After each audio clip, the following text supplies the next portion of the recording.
but I'm sure you'll give them a nice warm welcome to bring the stage. Also from Canada, going to be singing The Phantom. Please welcome to the stage Garnet Quail, ladies and gentlemen.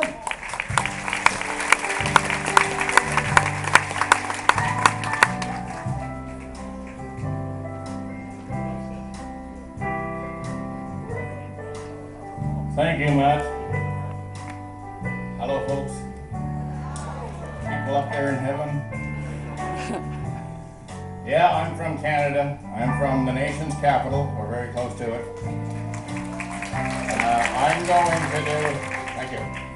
I'm going to do something written and performed 40 years ago by a country singer by the name of Red Sovine. He did a lot of trucking stories. Has anybody ever driven a truck or ever been in a truck or know anything about trucking? And some of you may have heard of CB radios. Red Sovine was famous for writing stories about CB radios and the trucking business and so on. And this is one of them. It's called the Phantom 309. Well, I was out on the West Coast trying to make a buck. Things weren't working out. I was down on my luck. Well, I got tired of roaming and bumming around. So I started heading back east toward my hometown. Well, I made a whole lot of miles that first 2 days. Figured how was I could be home in a week if my luck held out this way. But the third night, I got stranded. Way outside of town at a cold, lonely crossroads. And rain was pouring down and I was freezing and hungry. And I done kind of chill. When the lights of a big old semi topped a hill, and Lord, I sure was glad to hear them air brakes come on.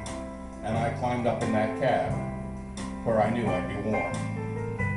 At the wheel sat a big man. Oh, he weighed about 210. He stuck out his hand and said with a grin, "Big Joe's the name." I told him mine. He said, "The name of my rig here is the Phantom 309.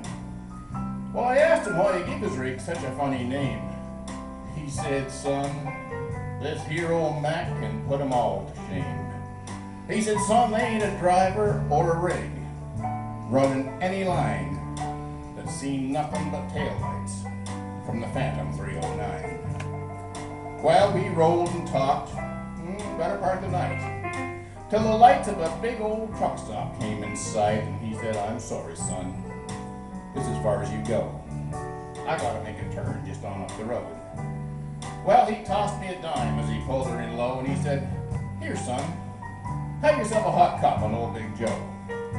Well, of course, I thanked him, and Joe roared into the night. In nothing flat, he was clear out of sight. I went on inside and ordered me a cup. Told the waiter how was Big Joe set me up. Lord, you could have heard a pin drop.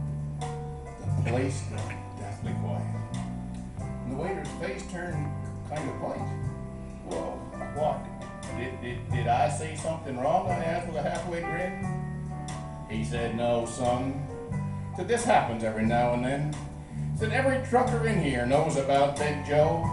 But son, let me tell you what happened about 10 years ago. At the crossroads tonight, where are you flagging down? There was a busload of kids a-heading from town, and they was right in the middle when old Joe topped that hill. And they could have been slaughtered, except he turned his wheels. Well, Joe lost control. He went into a skid and he gave his life to save that bunch of kids, and right there at that crossroads was the end of the line for Big Joe and the Phantom 309. But every now and then, son, some people come by and just like you, old Joe will give him a ride. Here, son, have yourself another cup. Forget about that dime. Keep that as a souvenir from Big Joe and the Phantom 309.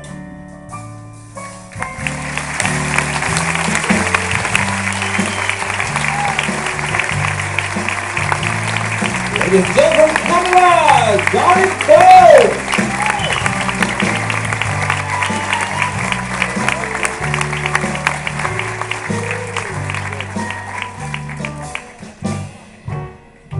Very nice, very nice. Well, before we announce the winner, let's give all our performers tonight a huge round of applause for coming up on stage.